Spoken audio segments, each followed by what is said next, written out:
Hey, today we're going to talk about 5.17, Sustainable Forestry. Take a moment, check out the Enduring Understanding, look at the learning objective, pause the video, review the essential knowledge, and set up your Cornell notes.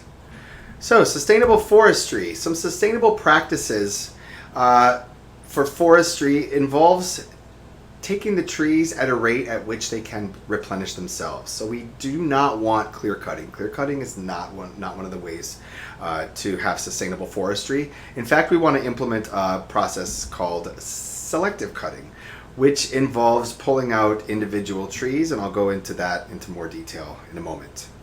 Another thing we want to implement is having more human and animal labor, because if we eliminate or reduce the amount of heavy machinery, we're reducing the amount of soil compaction, and we're also removing the damage to neighboring trees.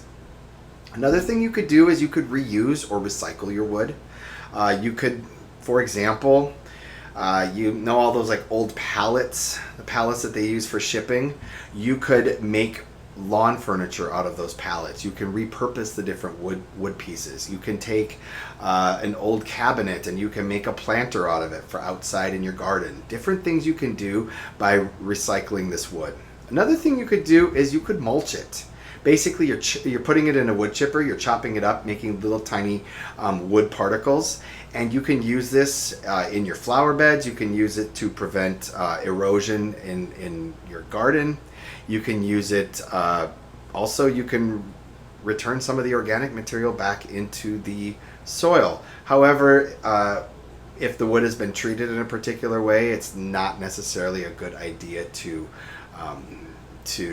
compost it and use it in your gardening.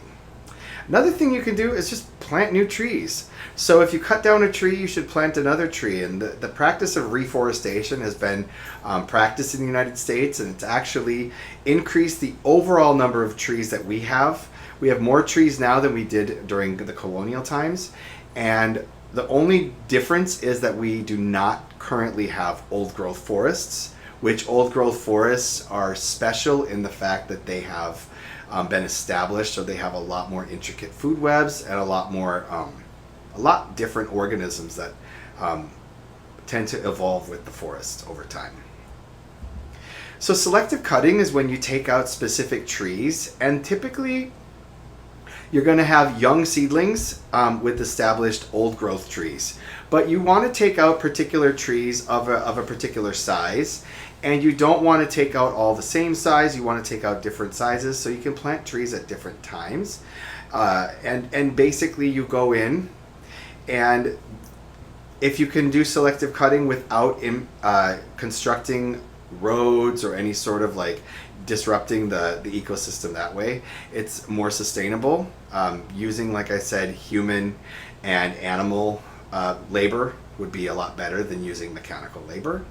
But selective cutting, again, is taking out specific trees at a particular age and harvesting them that way. Now, typically this would be best in an old growth forest because you're only taking out specific trees. So you are preserving that edge habitat. You're preserving that habitat at the edge of a forest where certain organisms may reside. Like, you do not want to have too much habitat fragmentation, because that creates problems in and of itself, which we will be discussing. But you also want, when you have selective cutting, is you can favor those shade tolerant trees. So you're not just cutting out the entire area of a forest. You're cutting out particular trees. So the shade tolerant trees, in other words, you're basically maintaining that canopy. So you're favoring a lot of those trees that are shade tolerant, that are present in late successional forests. And both of these will help to maintain biodiversity. Also, with selective cutting, we wanted to try to minimize the road construction, because road construction can be expensive, but also can damage neighboring trees and compact the soil. And both of these can lead to habitat destruction, which eventually can lead to biodiversity loss. So to minimize the construction of roads is ideal, and using man-powered or animal-powered methods. So fire suppression is one strategy that has been implemented to help preserve the forests. But with this, we are stopping natural forest fires. But when we stop natural forest fires, we are stopping a lot of those trees that are relying upon the fire cycle for population or reproduction. So there's some pine trees that they only open up their pine cones under extreme temperature conditions. So in the extreme temperatures of a forest fire, some plants will release their seeds. So they're the first ones to populate to start the process of secondary succession. When we are stopping these natural forest fires, we are preventing these seedlings from taking root. But another thing that happens is you have a lot of biomass increase.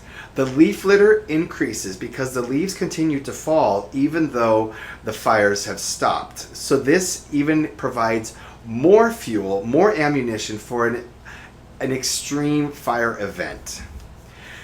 Another thing that could be done is doing prescribed burns. And prescribed burns are when a person from the Bureau of Land Management typically will go out and burn the biomass that has built up. So when the biomass builds up, you will have rangers, you will have people that are involved and trained in this that are going and removing or eliminating a lot of this biomass. And these are controlled burns. And another thing they can do is create a patch of like burned grass, burned area. So you're basically segmenting the habitat. Now, this is a good practice, but it also is a bad practice because it can contribute to habitat fragmentation. The last thing that is a benefit of prescribed burns is it provides nutrient recycling. So we're replacing these nitrogen compounds, we're replacing these carbon compounds back to the soil, which can in turn increase the nutrient levels of the soil and can help with overall productivity. So with a prescribed burn, you're trying to build up or burn the leaf litter that is built up. This can help to reduce property damage, human property damage of nearby areas.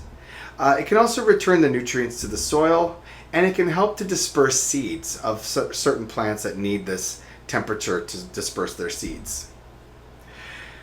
Okay, practice, FRQ. What I would like you to do is identify 2 characteristics of a forest that develop when fires are suppressed, and explain how a prescribed burn could address each of these characteristics. I want you to take advantage of this opportunity and construct your response. Thank you very much for your attention. I appreciate you watching this video, and I will see you soon.